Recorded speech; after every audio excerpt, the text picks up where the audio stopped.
Bonjour. Bah écoutez, il y a une éternité de ça. Je crois que c'est d'ailleurs une des premières vidéos que j'ai fait dans la playlist sur les armes de fiction. Alors, si vous ne connaissez pas cette playlist, si vous voulez la découvrir, je vous mets le lien ici. Je vous avais présenté donc un blaster de Star Wars, et pas n'importe quel blaster, parce qu'il s'agissait du blaster des droïdes de la Fédération du Commerce.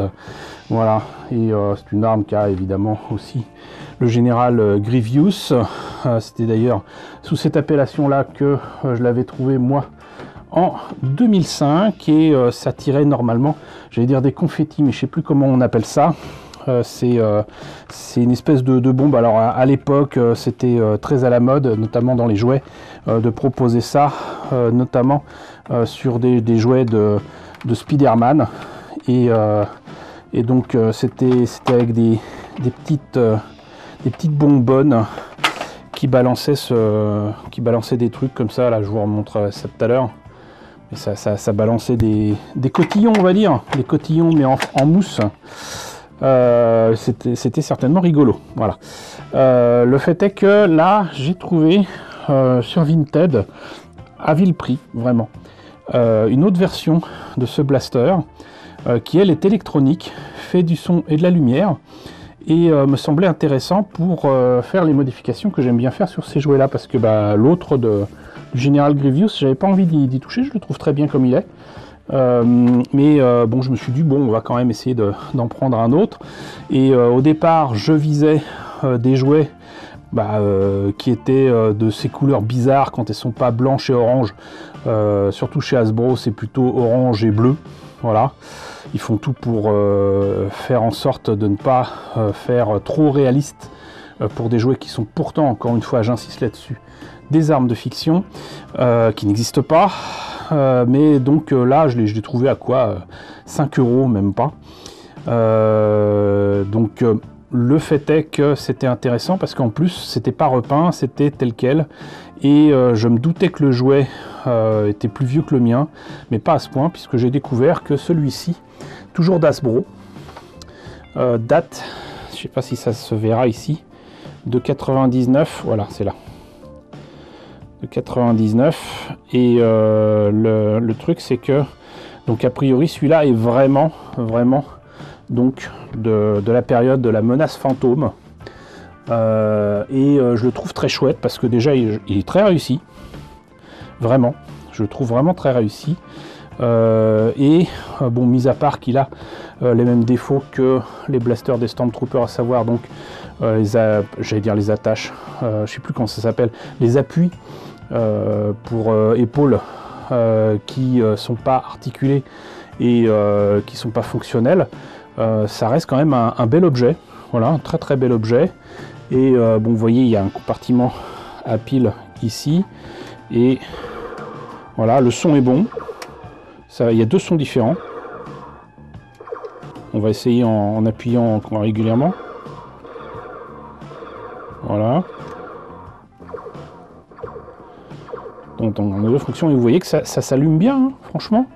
Ça s'allume très très bien. Et donc un objet de 99 et qui est très beau, qui est très très beau. Et je me suis dit que ça pourrait être intéressant de vous montrer justement que même si la fonction est différente, on va peut-être reculer un petit peu la caméra. Désolé, c'est pas très joli, mais c'est juste que en plus il est plus fin que l'équivalent de 2005, sachant qu'en plus ils n'ont pas la même fonction, hein, très clairement. Celui-là est un peu plus épais, et je trouve intéressant de noter que par exemple là c'est plein et là c'est creux, vous voyez, et pourtant c'est pratiquement les mêmes proportions,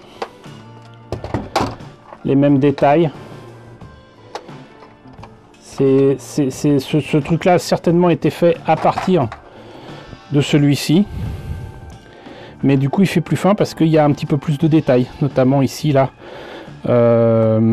c'est un peu plus petit, et il y a ce fameux creux là qui fait toute la différence, et je trouve ça vraiment très très cool.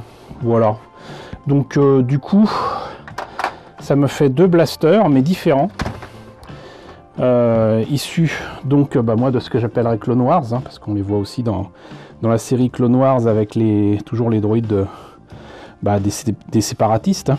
Donc c'est cool, moi je suis très content de les avoir, et celui-ci j'hésite à le modifier, à le repeindre en fait, parce que si je retombe sur un prix correct du blaster que j'ai trouvé bleu, aussi sur Vinted, mais il était plutôt à entre 15 et 25 euros.